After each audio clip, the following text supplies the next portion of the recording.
बिल्कुल समाजवादी पार्टी बहुत बेहतर प्रदर्शन करेगी। और आप लोगों को मैं याद दिला दूं, और शायद आपको ज़हन में होगा इन बातों को, पिछली बार भी समाजवादी पार्टी ने ही जब सहयोग किया था तभी कांग्रेस पार्टी की सरकार बन पाई थी। क्योंकि अगर आपको याद हो, कांग्रेस को पूरा का पूरा बहुमत नहीं था और सहयोग समर्थन देने की शुरुआत भी समाजवादी पार्टी के उस समय के निर्वाचित विधायक ने हमारे राष्ट्रीय अध्यक्ष जी के आदेश पे किया था। और आज भी मध्य प्रदेश की जनता निश्चित तौर पे परेशान है भारतीय जनता पार्टी से, और कांग्रेस से भी संतुष्ट नहीं है। लोग चाहते हैं वहां तीसरा एक रास्ता निकले, और हमारे राष्ट्रीय अध्यक्ष जी लगातार कैंप भी किए हैं। पार्टी के लगभग 40 से ज्यादा उम्मीदवार हैं मौके पे, वो बेहतर प्रदर्शन कर रहे हैं। मुझे भी मौका मिला था जाने का, मैं 2 दिन बाद फिर पहुंच रहा हूँ। मध्य प्रदेश के लोग बेहतर परिणाम देंगे समाजवादी पार्टी के लिए। लोकसभा चुनाव की तैयारियां लगभग शुरू हो चुकी हैं, किस तरीके की तैयारी है समाजवादी पार्टी? बहुत बेहतर तैयारी है। और लोकसभा के आज के इस चुनाव में, आने वाला 24 के चुनाव में, पूरे देश की जनता निराश है और लोग ऊब चुके हैं भारतीय जनता पार्टी के झूठ से। अगर 14 के से लेके आप लगातार चुनाव दर चुनाव अगर आप बात करेंगे, तो जितने वादे किए थे बीजेपी के लोगों ने अपने काम ठीक उल्टे किए। जहां उन्होंने वादा किया था महंगाई कम करने का, वहां पेट्रोल, डीजल, गैस से लेके जितने भी खाद्य पदार्थ से लेके लोगों की जरूरत की चीजें, खेती किसानी की जरूरत की चीजें, सबके मूल्य बढ़ा दिए, लगभग 200 गुने से ऊपर हो चुके हैं। जहां 450 के सिलेंडर को लेके भारतीय जनता पार्टी के नेता लोग राजघाट पे जाके प्रदर्शन करते थे, आज 1140 पे पहुंचा दिया है। पेट्रोल डीजल 100 के पार हो रहा है। हर चीज का दाम बढ़ा दिया है।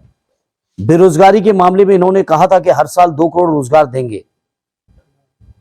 वहीं उत्तर प्रदेश के योगी जी ने भी कहा था कि हम रोजगार देंगे 17 से और 22 के चुनाव में। लेकिन क्या आप सोच रहे हो उत्तर प्रदेश के लोगों को? आज ही मैंने कुछ लोगों के इंटरव्यू सुने कि उत्तर प्रदेश के लोग जाके बिहार में अपना रोजगार ले रहे हैं। मैं समझता हूं उत्तर प्रदेश की सरकार को शर्म करनी चाहिए इस बात पे कि उत्तर प्रदेश के लोगों को रोजगार के लिए बाहर जाना पड़ रहा है। जो इंडिया जो आपने गठबंधन बनाया है इंडिया नाम का, ये बिखरता नजर आ रहा है। इसमें अभी भी सब दल एक नहीं है जिनकी बात कही जा रही है। देखिए, इंडिया गठबंधन निश्चित तौर पे बहुत मजबूती के साथ भारतीय जनता पार्टी को और एनडीए को हटाएगा। इस बात में किसी को कोई शंका नहीं होनी चाहिए। जहां तक सवाल आज मुद्दों का है, और उत्तर प्रदेश और देश की जनमानस, मैंने कहा, पूरी तरह से निराश है। महंगाई खत्म करने की बात की, महंगाई दूनी से ज्यादा हुई। बेरोजगारी खत्म करने की बात की, बेरोजगारी स्वतंत्र भारत में अब तक, जब हम आजादी का अमृत महोत्सव मना रहे हैं, 75 साल से ज्यादा की आजादी हो चुकी है, उस अमृत काल में भी देश के अंदर सबसे ज्यादा बेरोजगारी के आंकड़े आपके सामने हैं। बेरोजगारी बढ़ी है। किसानों की आमदनी दूनी की बात की थी। मैं अपने पत्रकार मित्रों से कहूंगा, जिस किसी गांव में उनका संपर्क हो, आप सीधे चले जाइए गांव में के किसानों से बात करेंगे तो आपको एहसास होगा, आमदनी दूनी छोड़िए, लागत नहीं निकल रही है। यही बीजेपी के लोगों ने। देश कैसे बिकेगा? देश का रेल आपने बेच दिया, हवाई अड्डे आपने बेच दिए, जहाज आपने बेच दिए, रेलवे स्टेशन आपने बेच दिया, लाल किले के मेंटेनेंस आप नहीं कर पा रहे हो, उसके लिए भी आपने ऑक्शन कर दिया। देश की जितनी बड़ी बड़ी संस्थाएं हैं, जितना बड़े बड़े उद्योग हैं, जितने बड़े बड़े विभाग हैं, जिन विभागों की दम पर देश चलता था, आज आपने सारा कुछ चुनिंदा अपने उद्योगपति मित्रों को बेच डाला। ये बीजेपी के लोगों को बेनकाब करने का समय है। जनता जागी हुई है और जनता इस बात का जवाब देगी 24 के चुनाव में। भाजपा के राजभर कह रहे हैं कि अखिलेश यादव बीजेपी के लिए काम कर रहे हैं। राजभर जी से हमें प्रमाण चाहिए होगा क्या?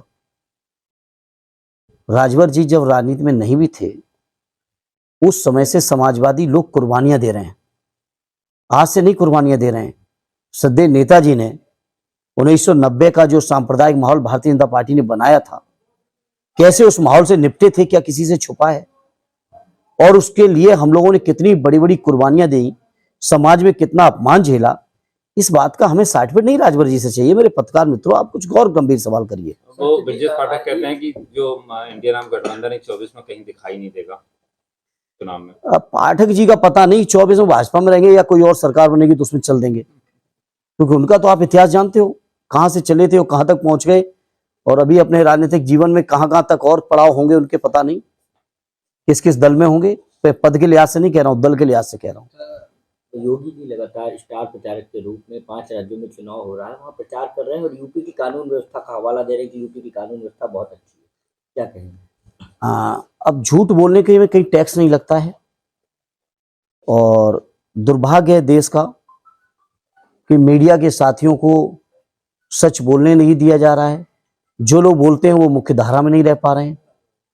जिनके जितने भी प्लेटफॉर्म हो सकते थे लोगों से अपनी बात कहने के, वो प्लेटफॉर्म खत्म किए जा रहे हैं।